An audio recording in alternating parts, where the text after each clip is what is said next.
Good morning बच्चों। आज हम लोग chapter 1 matters in our surrounding के अंदर टेम्परेचर के बारे में थोड़ा स्टडी करेंगे। ठीक है, मेजरमेंट ऑफ टेम्परेचर। टेम्परेचर को कैसे मेजर करते हैं, कौन कौन सा स्केल यूज करना पड़ता है, उसके बारे में आज हम लोग स्टडी करेंगे। अगर किसी सिस्टम का, किसी बॉडी का, किसी ऑब्जेक्ट का टेम्परेचर अगर डिग्री सेल्सियस में दिया है तो उसको अलग अलग स्केल में कैसे कन्वर्ट कर सकते हैं। ठीक है, तो आज हम लोग इसके बारे में पढ़ेंगे। तो टेम्परेचर क्या है? तो टेम्परेचर एक ऐसा क्वांटिटी है जिससे हम किसी ऑब्जेक्ट के, किसी बॉडी के हॉटनेस और कोल्डनेस को मेजर करते हैं। अगर कोई ऑब्जेक्ट का टेम्परेचर अगर किसी ऑब्जेक्ट का टेम्परेचर अगर 40 डिग्री सेल्सियस है तो हम लोग क्या समझते हैं कि वो हॉट है। ठीक है, अगर उसका टेम्परेचर 10 डिग्री सेल्सियस है तो कोल्ड है। नहीं, तो टेम्परेचर एक ऐसा क्वांटिटी है जो कि हमें हॉटनेस और कोल्डनेस को मेजर करने में हेल्प करता है। ठीक है, टेम्परेचर इज ए क्वांटिटी। ठीक है, टेम्परेचर एक क्वांटिटी है जो किसी ऑब्जेक्ट के हॉटनेस और कोल्डनेस को मेजर करने में काम आता है। तो अब हम लोग यहाँ पर देखते हैं टेम्परेचर को मेजर करने के लिए 3 डिफरेंट स्केल्स यूज किए जाते हैं। Generally there are 3 scales for measurement of temperature of a system। किसी भी सिस्टम का, सिस्टम मतलब कोई भी ऑब्जेक्ट हो सकता है, यहाँ पर कोई बॉडी हो सकता है, उसका टेम्परेचर मेजर करने के लिए हमें 3 स्केल हमारे पास है जो कि जनरली यूज किए जाते हैं। कौन कौन सा है? Degree Celsius. पहला है degree Celsius.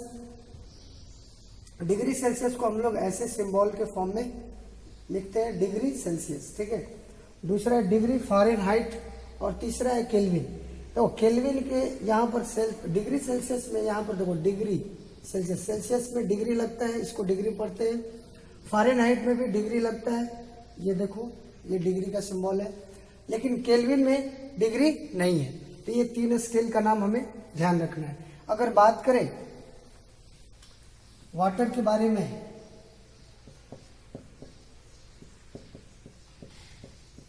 The freezing point of water. Water का फ्रीजिंग पॉइंट क्या होता है? वाटर का फ्रीजिंग पॉइंट 0 डिग्री सेल्सियस होता है। ये तो हुआ सेल्सियस में। फ़ारेनहाइट में अगर कोई पूछे कि फ़ारेनहाइट में कितना होता है, the freezing point of water Fahrenheit में कितना होता है? 32 डिग्री फ़ारेनहाइट। और केल्विन में कितना होता है? 273 केल्विन।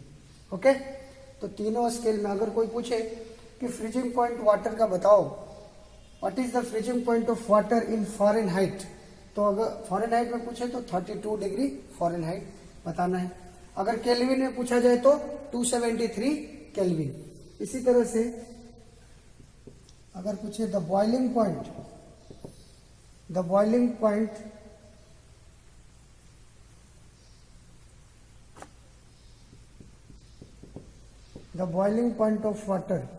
वाटर का बॉइलिंग पॉइंट कितना होता है? तो सबको पता है वाटर कितने डिग्री पर बॉइल होता है, तो 100 डिग्री सेल्सियस पर। तो डिग्री सेल्सियस में कितना है? 100। फ़ारेनहाइट में कितना होता है? 212 डिग्री फ़ारेनहाइट। और केल्विन में कितना होता है? 373 केल्विन। तो ये हमें ध्यान रखना है। अब हमको डिग्री सेल्सियस में अगर पता है वैल्यू वाटर का फ्रीजिंग पॉइंट, बॉइलिंग पॉइंट अगर डिग्री सेल्सियस में अगर हम नोन है, अगर हम जानते हैं, तो फिर उसको हम लोग फ़ारेनहाइट केल्विन में आराम से कन्वर्ट कर सकते हैं, निकाल सकते हैं। उसको याद रखने की जरूरत नहीं है। ठीक है, आप चाहो तो अगर आपको पता है कि वाटर का फ्रीजिंग पॉइंट 0 डिग्री सेल्सियस, अगर किसी भी एक स्केल में आपको पता है तो दूसरे स्केल में अगर पूछा जाए तो आप निकाल सकते हो। उसके लिए हमें कुछ फार्मूला यूज करना पड़ता है। तो देखो यहाँ फार्मूला क्या है। इस फार्मूला के अंदर डिग्री फ़ारेनहाइट है और डिग्री सेल्सियस है। तो अगर फार्मूला क्या है? Degree Fahrenheit equal to 9/5 degree Celsius plus 32। ठीक है, तो अगर कोई वैल्यू डिग्री सेल्सियस में गिवन है और हमें फ़ारेनहाइट में चेंज करना है, कन्वर्ट करना है, तो हम लोग इस फार्मूला का यूज करेंगे। ये बहुत इंपॉर्टेंट फार्मूला है। मतलब अगर टेम्परेचर का वैल्यू डिग्री सेल्सियस में अगर गिवन है, डिग्री सेल्सियस स्केल में अगर गिवन है और डिग्री फ़ारेनहाइट में कन्वर्ट करने के लिए बोल रहा है क्वेश्चन में, तो हम लोग ये वाला रिलेशन यूज करेंगे। ठीक है। डिग्री सेल्सियस में जो भी वैल्यू रहेगा उस वैल्यू को यहाँ पुट करेंगे और इसको कैलकुलेट करेंगे तो हमें जो भी वैल्यू मिलेगा वो डिग्री फ़ारेनहाइट में, डिग्री फ़ारेनहाइट स्केल में मिलेगा। उसी तरह से केल्विन और डिग्री सेल्सियस के बीच रिलेशन है जो कि इस फॉर्मूला में दिख रहा है, kelvin equal to 273 plus degree Celsius. अगर वैल्यू हमारा डिग्री सेल्सियस में गिवन है तो हम उसको केल्विन स्केल में आसानी से कन्वर्ट कर सकते हैं by using this relation, this formula. तो हमें ये दोनों फार्मूला क्या करना है, ध्यान रखना है। अब यहाँ पर एक चीज है, डिग्री फ़ारेनहाइट से डिग्री सेल्सियस में चेंज करना हो तो इस रिलेशन का यूज करेंगे, या फिर फ़ारेनहाइट में वैल्यू दिया हो और डिग्री सेल्सियस में वैल्यू चाहिए तो भी हम लोग यहाँ पर डिग्री फ़ारेनहाइट का वैल्यू पुट कर देंगे और हमारा वैल्यू आ जाएगा डिग्री सेल्सियस में। केल्विन से सेल्सियस में आसानी से इस रिलेशन के थ्रू हम लोग जा सकते हैं, ठीक है। अगर वैल्यू केल्विन में दिया हो तो डिग्री सेल्सियस में निकाल सकते हैं, डिग्री सेल्सियस में दिया हो तो केल्विन में निकाल सकते हैं। लेकिन डिग्री फ़ारेनहाइट से केल्विन में डायरेक्ट रिलेशन नहीं है। अगर कोई वैल्यू मान लो यहाँ पर 32 डिग्री फ़ारेनहाइट गिवन है और पूछे कि 32 डिग्री फ़ारेनहाइट को आप केल्विन में कन्वर्ट करो तो डायरेक्ट कोई फार्मूला नहीं है, आपको पहले उसको क्या करना पड़ेगा, डिग्री फ़ारेनहाइट को 32 डिग्री फ़ारेनहाइट को पहले डिग्री सेल्सियस में चेंज करना पड़ेगा, then after you can use this formula to convert degree Celsius into kelvin. Okay, तो ये रिलेशन आपको याद रखना है। और ये फ्रीजिंग पॉइंट जो वाटर का है अलग अलग स्केल में, डिफरेंट स्केल में आप चाहो तो यहाँ पर चेंज कर सकते हो। जैसे देखो 0 डिग्री सेल्सियस है तो अगर 0 डिग्री सेल्सियस को अगर हमको फ़ारेनहाइट में चेंज करना है तो इस फार्मूला का यूज करेंगे। तो कैसे आएगा, देखो 0 डिग्री सेल्सियस को अगर चेंज करेंगे तो 32 डिग्री फ़ारेनहाइट कैसे आएगा, यहाँ से आ सकता है। आप यहाँ पर 0 डिग्री वैल्यू पुट करो, डिग्री फ़ारेनहाइट में अगर 0 डिग्री सेल्सियस को कन्वर्ट करना है फ़ारेनहाइट में, ठीक है, तो 0 डिग्री सेल्सियस को फ़ारेनहाइट में कन्वर्ट करना है तो क्या होगा, 9/5 इंटू डिग्री सेल्सियस, तो कितना 0 ना, 0 डिग्री को ही चेंज करना है, और प्लस 32। तो आप देखो ये वैल्यू क्या हो जाएगा, किसी भी नंबर में 0 से मल्टीप्लाई करने में ये टोटल वैल्यू क्या हो जाता है, ये टोटल क्या हो जाएगा हमारा 0। तो डिग्री फ़ारेनहाइट इक्वल टू कितना, 32 डिग्री। इट मीन्स फ़ारेनहाइट में वैल्यू कितना आया, 32 डिग्री फ़ारेनहाइट।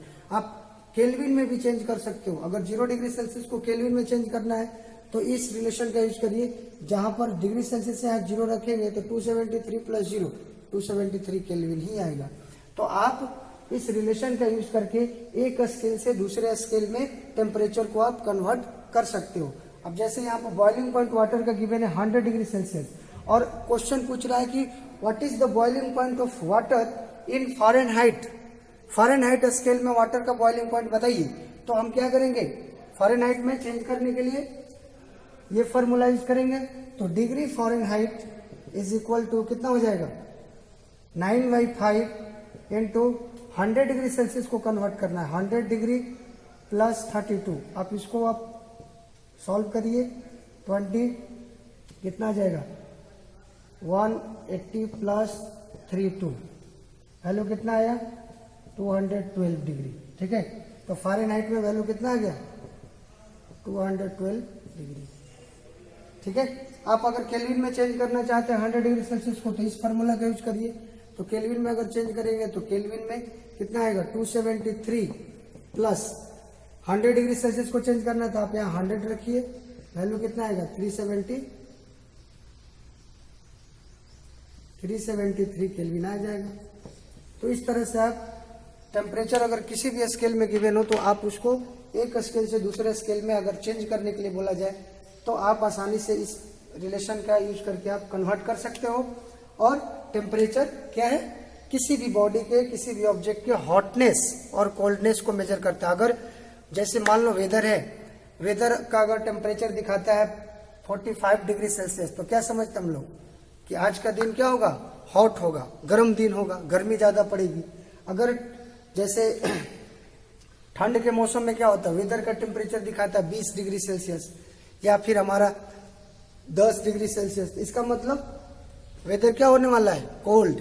तो टेम्परेचर क्या है, एक क्वांटिटी है जो कि हॉटनेस और कोल्डनेस को मेजर करने के काम आता है। और इसके लिए 3 डिफरेंट स्केल हम लोग यूज कर सकते हैं, डिग्री सेल्सियस, डिग्री फ़ारेनहाइट और केल्विन। केल्विन में डिग्री आपको नहीं यूज करना है, ये डिग्री का सिंबल है, ये सेल्सियस का। अब उसके बाद ये वाटर वाला आप ध्यान रखना और बाकी तो फार्मूला से आप चेंज कर ही सकते हो किसी भी स्केल में। तो चलिए इसको नोट डाउन करिए।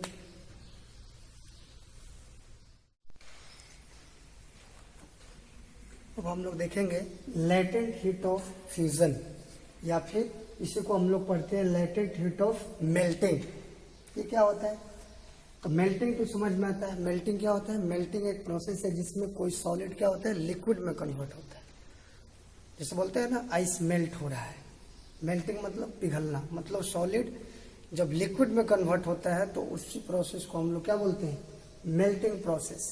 और मेल्टिंग और फ्यूजन एक ही चीज है, ठीक है। मेल्टिंग प्रोसेस या फिर fusion is a same process. जैसे फ्यूजन की अगर बात करें तो फ्यूजन में क्या होता है, the process of conversion of solid into a liquid is called fusion, ठीक है। सॉलिड से लिक्विड में कन्वर्ट होने का जो प्रोसेस है उसी को हम लोग फ्यूजन बोलते हैं, फ्यूज होना, ठीक है। फ्यूज्ड होना मतलब पिघल जाना, मेल्ट होना, ठीक है। अब यहां पर हमें पढ़ना है latent heat of fusion, okay. Latent heat of fusion का क्या डेफिनेशन है? तो देखो लेटेंट हीट ऑफ फ्यूजन का डेफिनेशन क्या है, the amount of heat energy required to convert 1 kg of a solid 1 kg of a solid into a liquid at its melting point without any change in temperature under atmospheric pressure। तो 1 kg solid को liquid में convert करने के लिए जितना amount of heat energy required होगा उसी को हम लोग बोलते हैं लेटेंट हीट ऑफ फ्यूजन। लेकिन कब? मेल्टिंग पॉइंट होना चाहिए, मेल्टिंग पॉइंट से ज्यादा टेम्परेचर नहीं होना चाहिए। जैसे मान लो आइस है, तो आइस का मेल्टिंग पॉइंट कितना होता है, 0 डिग्री सेल्सियस। तो टेम्परेचर हमें 0 डिग्री सेल्सियस ही रखना है और उसी टेम्परेचर पर 1 kg आइस को मेल्ट करने के लिए जितना अमाउंट ऑफ हीट हमें रिक्वायर्ड होगा that is called latent heat of fusion, ठीक है। Without any change in temperature, मतलब उसके मेल्टिंग पॉइंट वाला जो टेम्परेचर है वही रखना है, उससे ज्यादा टेम्परेचर हमें नहीं लेना है, तो उससे कम पर तो मेल्ट होगा ही नहीं। अंडर एटमॉस्फेरिक प्रेशर, एटमॉस्फेयर का प्रेशर जितना होता है वो रहना चाहिए। एटमॉस्फेरिक प्रेशर मतलब जैसे एटमॉस्फेयर का प्रेशर कितना होता है, 1 atm, ठीक है। एटमॉस्फेरिक प्रेशर कितना होता है,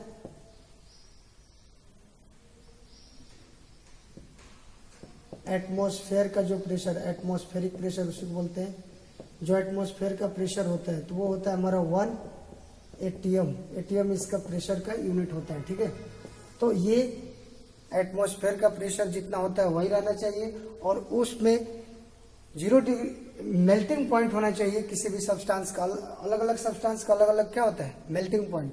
तो मेल्टिंग पॉइंट पर 1 kg सॉलिड को लिक्विड में कन्वर्ट करने के लिए जितना अमाउंट ऑफ हीट रिक्वायर्ड होगा, एब्जॉर्ब होगा, उसी को हम लोग बोलते हैं लेटेंट हीट ऑफ फ्यूजन।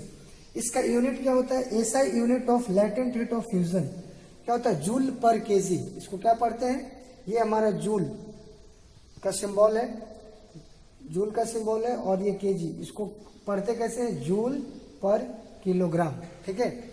तो ऐसा unit of latent heat of fusion क्या होता है, जूल पर केजी, ठीक है, जूल पर केजी।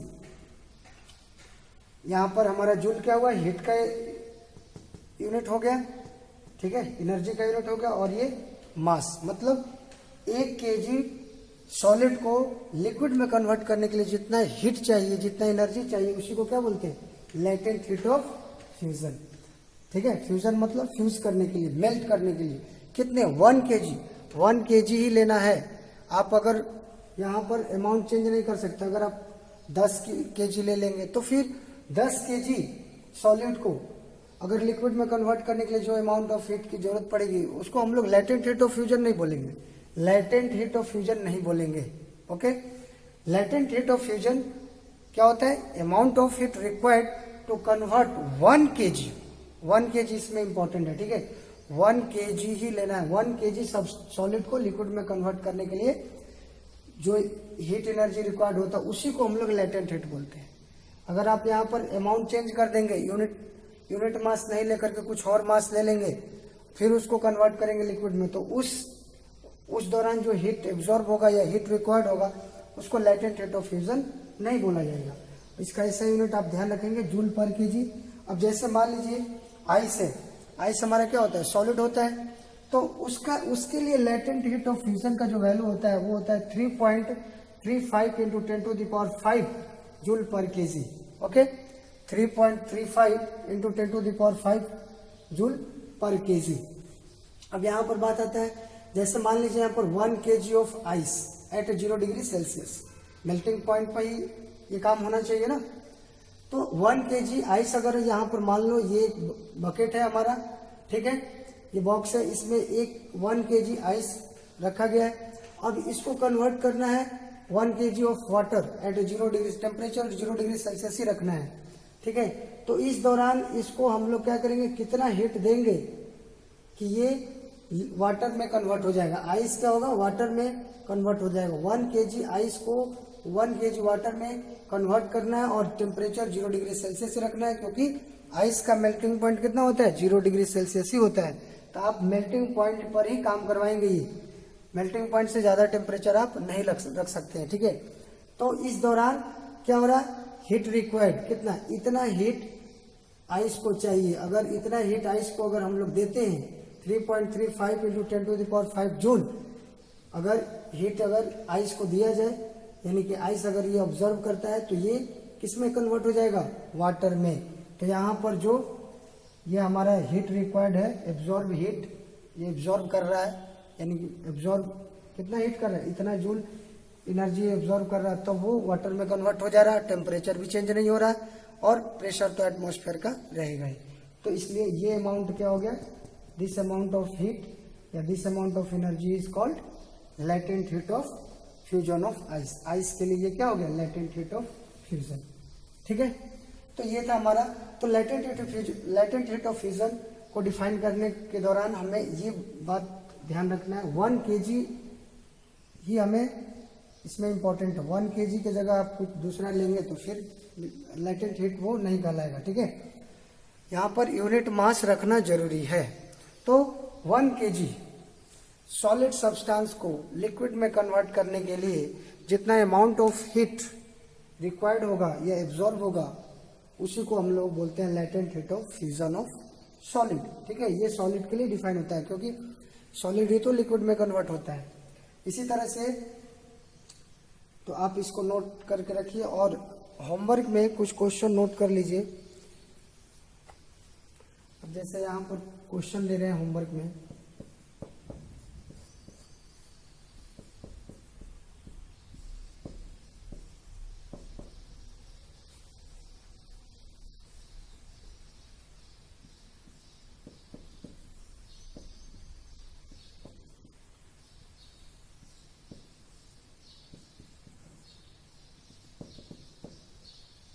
डिग्री सेल्सियस में कुछ वैल्यू दे रहा हूं, उसको आपको डिग्री फ़ारेनहाइट और केल्विन में कन्वर्ट करना है। से फर्स्ट 25 डिग्री सेल्सियस को आपको किस में चेंज करना है, फ़ारेनहाइट में भी चेंज करना है और केल्विन में भी चेंज करना है। सेकेंड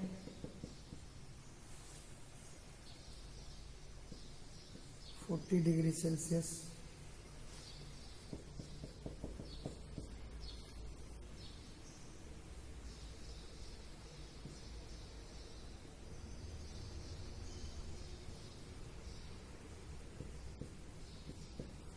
ओके, डिग्री फ़ारेनहाइट और केल्विन में आपको चेंज करना है, ठीक है। आप इसको नोट डाउन कर लीजिए।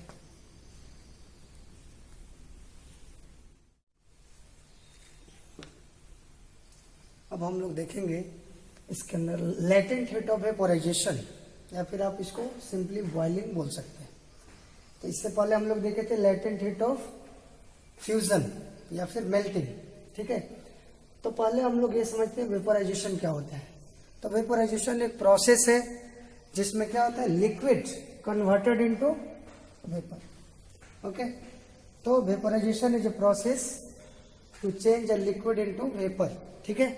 अब लेटेंट हीट क्या होता है, तो लेटेंट हीट के लिए 1 kg ऑफ लिक्विड, जैसे उसमें क्या हो रहा था 1 kg ऑफ सॉलिड, फ्यूजन में सॉलिड, यहां पर सब कुछ सेम है, बट 1 kg ऑफ लिक्विड को किसमें, गैस में कन्वर्ट करने के लिए जो amount of heat energy required होगा या एब्जॉर्ब बोल सकते हो, ठीक है, रिक्वायर्ड या फिर एब्जॉर्ब, ठीक है, एट इट्स मेल्टिंग पॉइंट पर ही होना चाहिए, उससे ज्यादा टेम्परेचर नहीं करना है। जैसे मान लो अगर वाटर की बात करें तो वाटर का बॉइलिंग पॉइंट कितना होता है 100 डिग्री सेल्सियस, तो आपको 100 डिग्री सेल्सियस ही टेम्परेचर मेंटेन करना है और उस टेम्परेचर पर ही 1 किलोग्राम 1 kg लिक्विड को क्या करना है गैस में कन्वर्ट करना है, इट मीन्स वेपर में कन्वर्ट करना है। ओके, तो उस दौरान जितने अमाउंट ऑफ हीट रिक्वायर्ड होगा that amount of heat is known as latent heat of vaporisation. Okay, तो यहां पर भी इसका भी ऐसा यूनिट वही होता है जूल पर केजी। जूल क्या है? यूनिट ऑफ हीट एनर्जी, और 1 kg हमें लिक्विड ही लेना है यहाँ पर।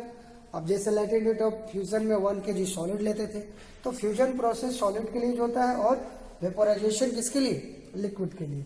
नाम से क्लियर है, वेपोराइजेशन मतलब वेपर में कन्वर्ट करना है। 1 kg लिक्विड को वेपर में कन्वर्ट करने के लिए जितना amount of heat energy required होगा that is called latent heat of fusion. Latent heat को जब भी डिफाइन करना तो आप यहाँ पर यूनिट मास लेना जरूरी है। 1 kg आप लीजिए या फिर ग्राम में भी ले सकते हैं, ठीक है, ग्राम में भी आप ले सकते हैं, बट यूनिट मास आपको कंसिडर करना होगा। ओके, यूनिट मास कंसिडर करना है, तो आप यहाँ पर 1 kg ध्यान रखेंगे। अब उसी तरह से जैसे latent heat of vaporisation water की अगर बात करें, वाटर के लिए लेटेंट हीट ऑफ वेपोराइजेशन का वैल्यू कितना होता है? 22.6 इंटू 10⁵ जूल पर केजी। ओके, 22.6 जूल पर केजी। क्या बोल latent heat of vaporisation water का इतना है, और latent heat of fusion ice का कितना था? 3.35 इंटू 10⁵। तो ये वैल्यू क्या है? ज्यादा है ना उससे। तो लेटेंट हीट ऑफ वेपोराइजेशन का वैल्यू हमेशा ज्यादा होता है किसी भी सब्सटेंस के लिए, ठीक है, उसके लेटेंट हीट ऑफ फ्यूजन से। अब यहां पर देखो, जैसे 1 kg ऑफ वाटर को 100 डिग्री सेल्सियस पर ही वेपर में कन्वर्ट कराना है, क्योंकि वाटर का बॉइलिंग पॉइंट 100 डिग्री सेल्सियस होता है, तो बॉइलिंग पॉइंट तो रखना ही है, तभी तो वो लिक्विड से वेपर में कन्वर्ट होगा। आप 100 डिग्री से ज्यादा टेम्परेचर आप इंक्रीज नहीं कर सकते। अब यहाँ पर आप क्या करोगे? इसको एनर्जी दोगे, इस सिस्टम को एनर्जी दोगे, ठीक है, तो जितना एनर्जी आप देंगे, अगर energy required to convert 1 kg of water at 100 degree Celsius, इसको वाटर को पूरी तरह से वेपर में कन्वर्ट करने के लिए टेम्परेचर 100 डिग्री सेल्सियस ही रहना चाहिए, टेम्परेचर चेंज नहीं होना चाहिए। ओके, तो 1 kg लिक्विड को पूरी तरह से 1 kg वेपर में कन्वर्ट करने के लिए जितना हीट की जरूरत पड़ेगी, हीट रिक्वायर्ड होगा, उसी को बोलते हैं हम लोग latent heat. Okay, latent heat. तो this amount of heat energy absorb या required to convert 1 kg of water into 1 kg of vapour, या फिर स्टीम बोल सकते हो। वेपर को ही क्या बोलते हैं? स्टीम। तो सिंपली यही था कि 1 kg या यूनिट मास बोलो, 1 kg लिक्विड को 1 kg लिक्विड को इसके गैस में कन्वर्ट करने के लिए जितना amount of heat energy required होगा that is called latent heat of vaporisation. Vaporisation क्या है? प्रोसेस है जिसमें लिक्विड क्या होता है? वेपर में कन्वर्ट होता है। उसी तरह फ्यूजन क्या था? फ्यूजन भी एक प्रोसेस था जिसमें क्या हो रहा था? सॉलिड लिक्विड में कन्वर्ट हो रहा था। फ्यूजन और मेल्टिंग का मीनिंग एक ही है, और वेपोराइजेशन और बॉइलिंग का भी मतलब एक ही है। बॉइलिंग प्रोसेस में क्या होता है? लिक्विड गैस में कन्वर्ट होता है। तो आप यहाँ पर बॉइलिंग, वेपोराइजेशन या फ्यूजन, मेल्टिंग एक ही उसका मीनिंग होता है। ऐसा यूनिट दोनों का सेम है, बस यहाँ पर चेंजेस क्या आया है? लिक्विड गैस में कन्वर्ट होता है लेटेंट हीट ऑफ वेपोराइजेशन में, और फ्यूजन में क्या होता है? सॉलिड कन्वर्ट होता है लिक्विड में। वहां पर मेल्टिंग पॉइंट की बात होती है और यहाँ पर बॉइलिंग पॉइंट की बात होती है। और यहाँ पर जब भी ये प्रोसेस होगा लिक्विड से गैस में कन्वर्ट होने का या फिर सॉलिड से लिक्विड में कन्वर्ट होने का, तो उस दौरान टेम्परेचर फिक्स होना चाहिए। अब वेपोराइजेशन की बात करेंगे तो वहां पर बॉइलिंग पॉइंट रहेगा। और एक बात और ध्यान रखना, कभी भी जब किसी मैटर का स्टेट चेंज होता है, ये हम लोग आगे नेक्स्ट लेक्चर में स्टडी करेंगे, conversion of state of matter. Matter का 3 स्टेट होता है मेनली, जो हम लोग पहले पढ़ चुके थे, सॉलिड, लिक्विड, गैस, और उनकी प्रॉपर्टीज भी हम लोग स्टडी कर लिए थे। ओके, बॉइलिंग पॉइंट क्या होता है, मेल्टिंग पॉइंट क्या होता है, ये भी हम डिस्कस कर चुके थे। ठीक है, तो अब नेक्स्ट लेक्चर में हम लोग inter conversion of a state of matter study करेंगे, उसमें हम लोग डिटेल से और चीजें सीखेंगे। ओके, और बातें किया जाएगा इसके बारे में, तो आप इसको नोट डाउन कर लीजिए।